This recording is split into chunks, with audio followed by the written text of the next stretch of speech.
Ay saçımı örme yaraşar, saçları şamar Hatice.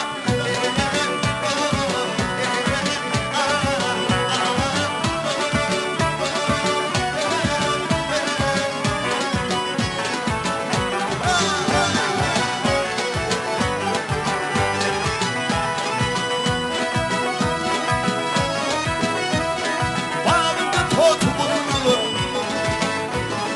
İyimde takip zümrünür.